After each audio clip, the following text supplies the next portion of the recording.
There's a silence in the Rift Valley that doesn't feel empty.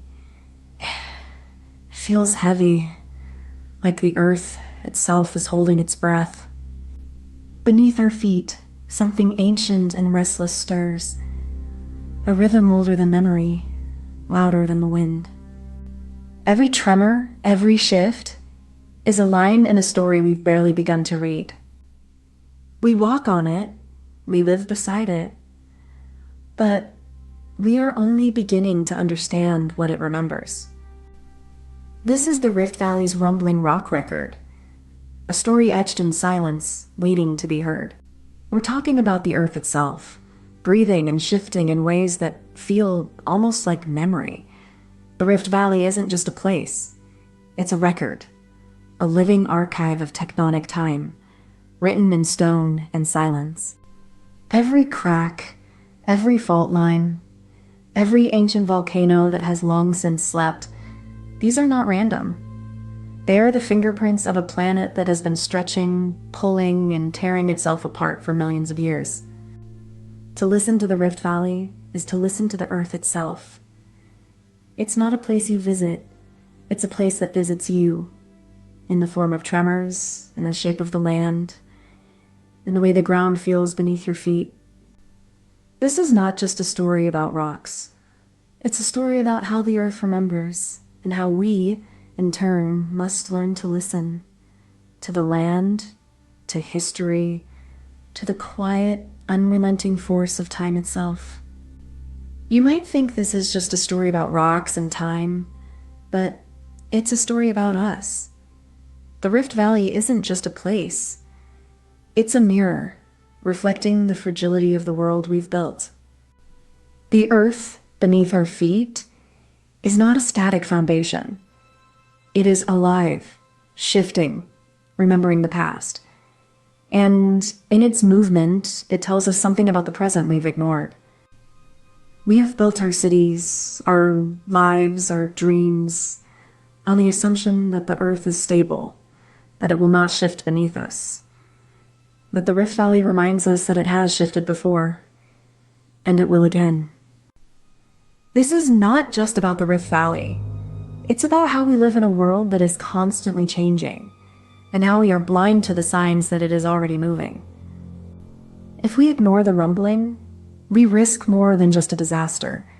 We risk forgetting how to listen to the earth, to the past, and to the present that is already slipping away. The Rift Valley isn't just land, it's memory.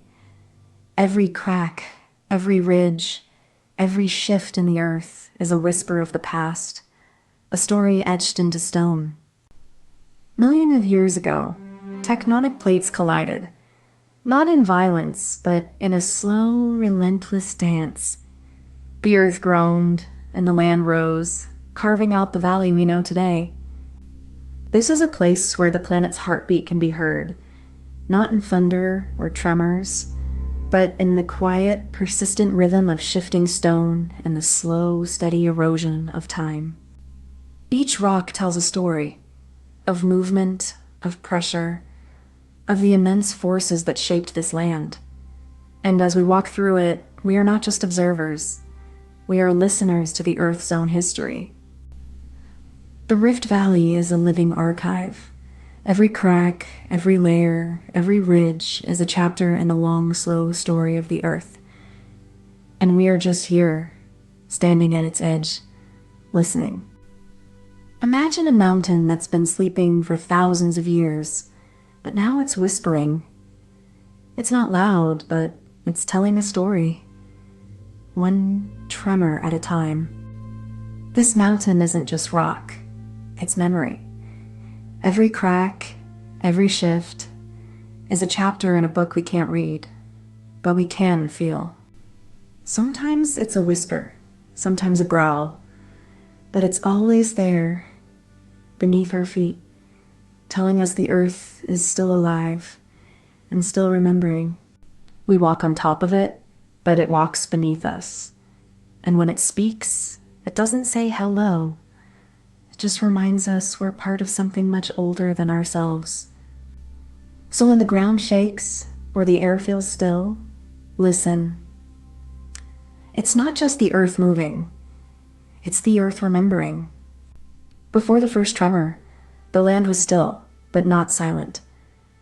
It held the memory of time, of shifting plates, of ancient forces sleeping beneath the surface, waiting for the right moment to speak.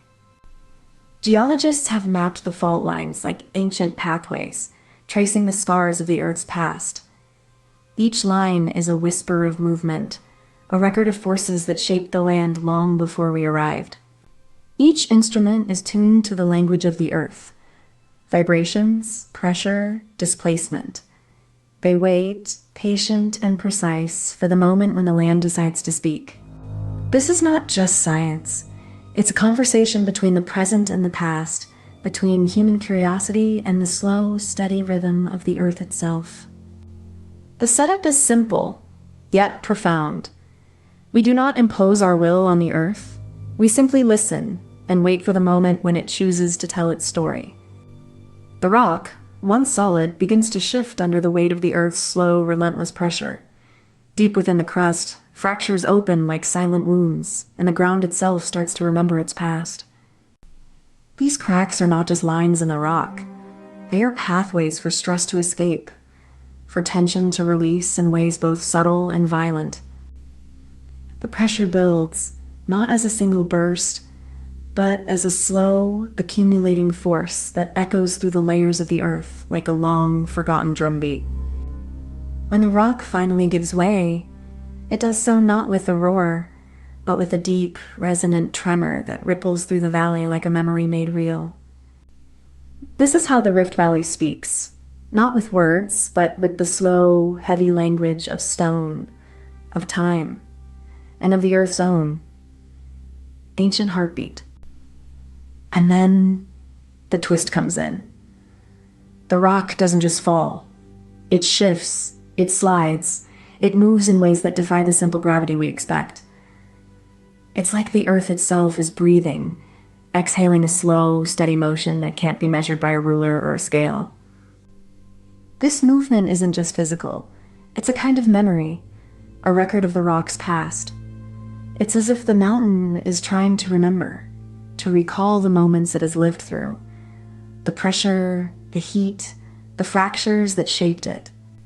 The clever twist is that the rock doesn't just respond to force, it responds to time. It's a slow, almost imperceptible process, but one that has shaped the Rift Valley over millions of years, carving its form with the patience of a whisper. This movement is not random. It follows patterns, rhythms, even cycles, like the Earth itself has a heartbeat, a pulse that can be felt but not always seen, like a slow, deep breath in the belly of the planet. And so, the Rift Valley's rock record is more than just a history. It's a story told in motion, in memory, in the quiet, relentless work of the Earth itself, shaping the world without ever shouting its name. Beneath the surface, the Rift Valley is a living, breathing system of fractures, where the Earth's crust is slowly tearing apart. Every tremor is a whisper of a planet in motion, a reminder that we are not standing still. These movements are not random. They follow patterns, rhythms, and cycles that have shaped the continent for millions of years. The Earth remembers what it has been through. Scientists use seismic sensors and satellite data to track these shifts. But even with all the tools, there's still a lot we don't understand. The Earth's heartbeat is too deep, too slow for us to fully grasp. We can measure the ground's movement, but not its memory. The Rift Valley is not just a place of geological activity. It is a record, a story written in stone and silence. To listen to the Rift Valley is to listen to the Earth itself, a deep, resonant hum that has been going on long before we were here, and will continue long after we're gone. Imagine the Earth as a giant, sleeping beast, its bones deep beneath the soil, groaning with the weight of time and pressure. Its breath is the movement of tectonic plates, a slow, steady rhythm that has shaped mountains and valleys for eons. The Earth doesn't care about us. It has no memory of our wars, our triumphs, or our names. but in its quiet, relentless motion, it tells a story we are only beginning to understand. And maybe, in the end, we are just the echo of its heartbeat, carried on the wind, on the dust, on the silence between the rumbling. Before you go, if you enjoyed this, please give it a like and subscribe so you don't miss the next one. And tell us in the comments what you'd like us to make next. We read every single one. Thank you so much for watching. Comment this emoji if you made it to the end.